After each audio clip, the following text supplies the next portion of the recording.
Tahu gimana cinta Rasulullah kepada kita?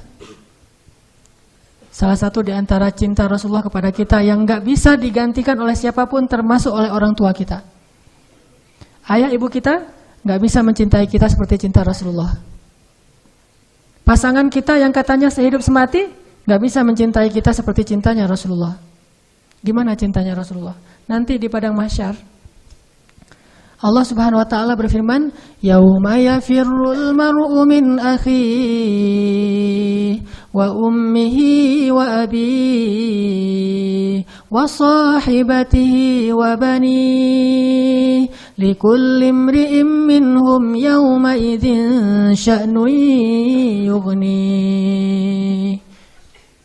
Hari ketika seorang ayah lari dari anaknya, seorang suami lari dari istrinya, istri lari dari suaminya, anak lari dari orang tuanya, pasangan lari dari pasangannya, sahabat lari dari sahabatnya. Likulli imri'in yauma idzin, pada hari itu semua orang sya'nun yughni, sibuk ngurus diri sendiri, kecuali satu orang. Semua orang, Nabi Adam, Nabi Nuh, Nabi semua anbiya dan semua manusia pada hari itu yauma idzin sya'nun yughni. Likulli imri'in minhum yauma idzin sya'nun yughni. Semuanya sibuk dengan diri sendiri. Udah lupa tuh, kita dikuburin satu liang lahat dengan pasangan sejati kita, tapi pas kita bangkit kita nggak akan lihat ke sebelah kanan kiri kita. Dia juga nggak usah kegeeran, dia juga akan ngelihat kita kok. Saya nggak akan lihat dia, tapi dia pasti ngelihat saya nih. Nggak usah GR, di hari akhirat itu nggak perlu GR, karena dia juga nggak bakalan lihat, nggak akan ingat sama kita tuh. Kita lihat, misalnya kita manggil dia panggilan kesayangan kita, Beb, say gitu ya, say, gini panggil-panggil dia pergi aja tuh. Kenapa nih orang pergi? Jangan-jangan dia udah lupa ingatannya, belum balik, soalnya udah kelamaan tidur di dalam kubur gitu misalnya. Enggak, likulli imri'in yauma idzin sya'nun yughni, enggak peduli, dia ngelihat kita. Dia tahu ini suami saya nih, dia tahu ini anak saya nih, dia tahu ini orang tua saya, dia tahu bahwa dia adalah kekasih kita adalah kekasihnya. Dia tahu, tetapi saking takutnya dia terhadap dirinya dan saking dia mementingkan dirinya pada hari itu dia nggak peduli dengan kita. Bahkan nauzubillah, kalau kekasihnya di sebelah diseret oleh malaikat, dia nggak akan nolong, nggak akan nolong kita dia mah. Dia yang penting selamat, saya udah selamat. Kekasihnya ya terserah.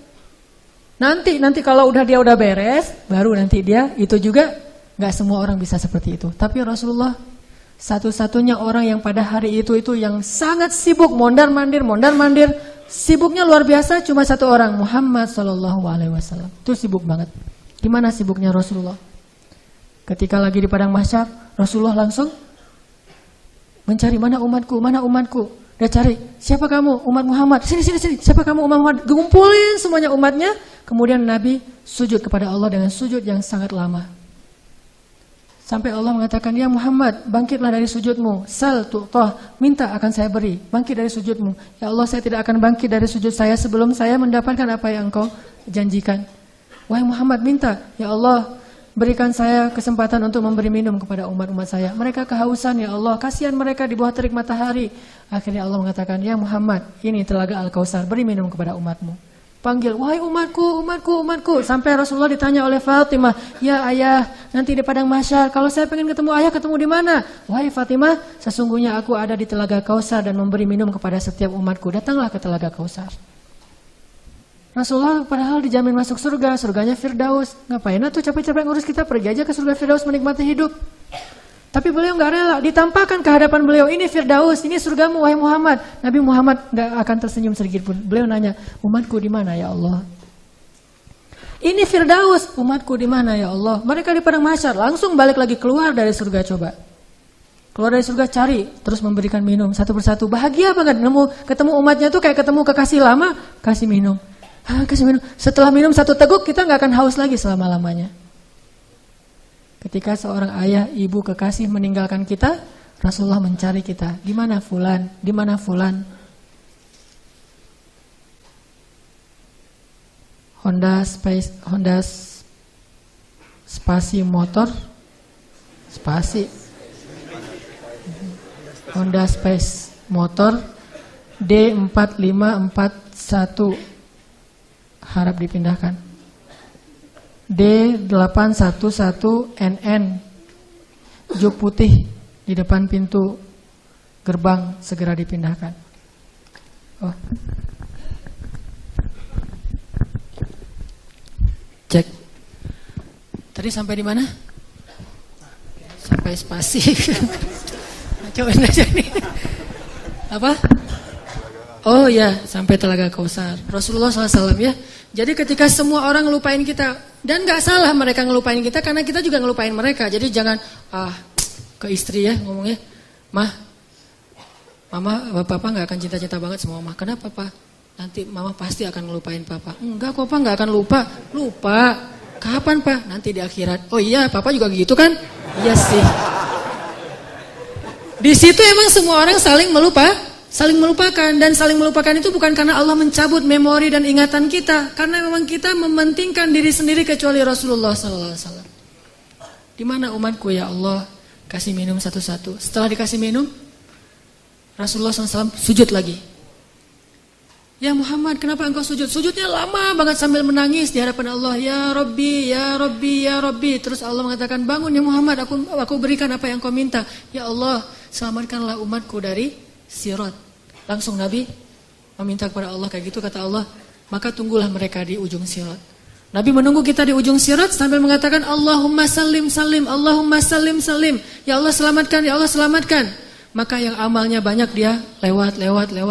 Ada juga yang jatuh ke dalam neraka.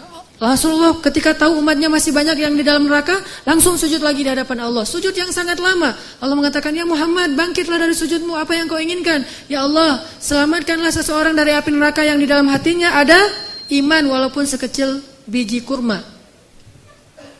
Akhirnya kata Allah, selamatkan mereka yang ada iman sekecil biji kurma di dalam neraka. Nabi langsung pergi ke pintu neraka, mencari umatnya. Wahai malaikat, cari umat saya yang ada iman sekecil biji kurma dan selamatkan mereka. Dikeluarin. Ketika ketemu dengan Rasulullah, mereka dalam keadaan habis disiksa luar biasa. Wajah mereka, tubuh mereka rusak parah. Rasulullah melihat mereka dengan air mata, kasihan, memeluk mereka, dipersilakan masuk ke surga. Setelah selesai, udah gak ada lagi malaikat, udah gak ada lagi. Balik lagi ke hadapan arasy Allah. Di bawah arasy Allah, Nabi sujud lagi yang lama. Dalam sujud lama itu kemudian Nabi menangis. Allah berkata, ya Muhammad, kenapa menangis? Ya Allah, selamatkanlah umat saya dari api neraka yang mereka di dalam hatinya ada iman sekecil biji jagung. Sekecil jagung. Kata Allah, aku izinkan. Akhirnya Nabi Muhammad lari lagi ke neraka. Wahai malaikat, keluarkan yang ada iman sekecil jagung. Keluar lagi sekian ribu, sekian juta umat Nabi Muhammad.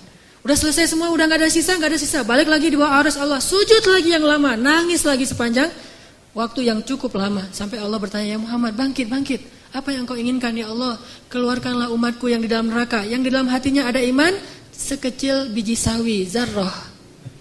Kata Allah, aku izinkan. Lari lagi ke neraka, selamatin lagi. Balik lagi, sujud lagi, ya Allah. Kata Allah, ya Muhammad, apa lagi ya Muhammad? Bukankah aku sudah menyelamatkan banyak dari umatmu? Ya Allah, demi kasih sayang yang engkau miliki, selamatkanlah umatku yang mereka tidak punya amal kecuali hanya mengatakan la ilaha illallah. Kata Allah, aku izinkan. Nabi Muhammad kemudian lari ke neraka menyelamatkan kita dengan seizin Allah. Makanya Nabi mengatakan, katakan la ilaha illallah, baru aku bisa menyelamatkan kalian. Ketika ketika pamannya mau meninggal, apa kata Nabi? Wahai paman, ucapkan kunci surga la ilaha illallah biar aku bisa nyelamatin paman. Walaupun gak ada amal sama sekali, tapi pamannya dengan takdir Allah tidak mengucapkan. Sibuk Rasulullah sepanjang padang mahsyar yang panas, kemudian di sirat, kemudian di depan pintu neraka, terus sibuk untuk memikirkan ummati. Ya Rabbi, kaifa ummati? Gimana umatku ya Allah? Rasulullah hanya membukakan pintu surga untuk kita, tapi beliau tidak masuk surga. Kita yang disuruh masuk surga, beliau keluar lagi, sibuk lagi dengan yang lain. Kita yang difikirkan oleh Rasulullah SAW. Apakah orang tua kita bisa melakukan itu nanti di akhirat? Tidak. Cinta yang paling besar dari Rasulullah. Enggak lupa sama kita, kenal juga enggak. Bahkan kita berselawat kepada beliau aja males. Beliau tidak menyelamatkan, ya Allah selamatin aja orang yang berselawat kepada saya. Yang enggak mau selawat enggak usah. Enggak. Yang ada iman sekecil zarrah, yang ada iman sekecil jagung, yang ada iman sekecil biji kurma, enggak masalah, yang penting umatku ya Allah, selamatkan mereka. Sampai pernah orang kalau sakaratul maut itu kan sakitnya luar biasa ya. Dan kita tahu adegan sakaratul maut Rasulullah. Apa yang beliau panggil? ummati, ummati. Umatku, umatku. Ketika beliau haji wada, apa yang beliau ucapkan? Sampaikan apa yang kalian dengar ini kepada umatku yang tidak mendengar, kepada kaum muslimin yang tidak mendengar. Akhirnya riwayat itu sampai kepada kita. Terus mikirin kita, hingga suatu hari Nabi lagi duduk bersama sahabat. Nabi bilang gini, wahai para sahabat, tahukah kalian siapa manusia yang paling dicintai oleh Allah dan aku juga mencintainya? Kata para sahabat, para nabi ya Rasul. Kata Rasul, kalau para nabi wajar dicintai oleh Allah, mereka itu adalah utusan-utusan Allah. Mereka dapat wahyu dari Allah.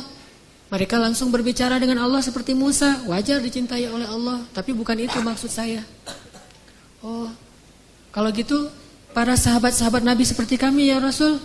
Kalau kalian bertemu dengan aku, wajar jika Allah mencintai kalian. Wajar jika aku mencintai kalian karena kalian bertemu dengan aku. Dan kalian menjadi orang-orang yang langsung melihat mukjizatku. Tapi ada yang lebih dicintai oleh Allah daripada kalian. Siapa ya Rasulullah? Mereka adalah umatku yang datang setelah kalian. Mereka tidak pernah melihat aku, tetapi mereka beriman kepadaku dan mencintaiku, mengikuti sunnahku. Aku rindu kepada mereka. Kalian adalah sahabat-sahabatku, tapi mereka adalah keluargaku, kata Rasulullah SAW. Kita ini dianggap keluarga Rasul, ahlul bait loh. Bukan kita yang ngaku-ngaku Rasulullah keluarga kita. Itu mah wajar banget, orang kita orang biasa, Rasulullah orang luar biasa. Tapi Rasulullah ngaku kita sebagai keluarganya. Padahal Rasulullah tahu gak semua dari kita itu setia kepada beliau. Yang marah ketika nama beliau dicoreng. Yang marah ketika tentang beliau itu diselewengkan. Yang marah ketika beliau dihina. Gak semua dari kita punya kesetiaan yang besar kepada beliau. Tapi beliau menganggap kita keluarganya. Beliau rela menghabiskan hidupnya dalam kesusahan demi supaya hidayah ini sampai kepada kita. Siapa sih yang mau susah payah untuk kita kalau bukan karena mencintai kita? Siang malam hartanya habis, dihina, dicela, diusir dari kampung halamannya. Apa yang beliau harapkan? Supaya hidayah ini sampai kepada seluruh manusia. Itu yang paling beliau harapkan. Sampai pernah Rasulullah lagi duduk lewat orang Bani Israel lagi menggotong jenazah gitu. Rasulullah nangis. Lalu para sahabat bertanya, ya Rasulullah, kenapa engkau menangis? Kan yang meninggal itu bukan muslim tapi Bani Israel. Kata Rasulullah, saya menangis karena saya belum sempat mendakwahi dia sehingga dia mati dalam keadaan kufur. Saking cintanya Rasulullah kepada umatnya. Dan bahkan dengan seizin Allah, Rasulullah SAW sering berdoa untuk kita. Di antara doa-doa yang sering beliau ucapkan di malam hari ketika beliau tahajud. Beliau kalau tahajud itu bukan ngedoain diri sendiri, Allah masukkan saya ke surga, bukan. Justru itu Allah menjaminkan itu kepada beliau karena beliau sering mendoakan kita. Ya Allah umatku di Palestina, ya Allah umatku di Syam, ya Allah umatku di Yaman dan yang mengikuti arah Yaman dan seterusnya sampai ke kita. Semuanya didoakan di dalam solat malamnya Rasulullah SAW. Sehingga akhirnya hidayah ini sampai kepada kita.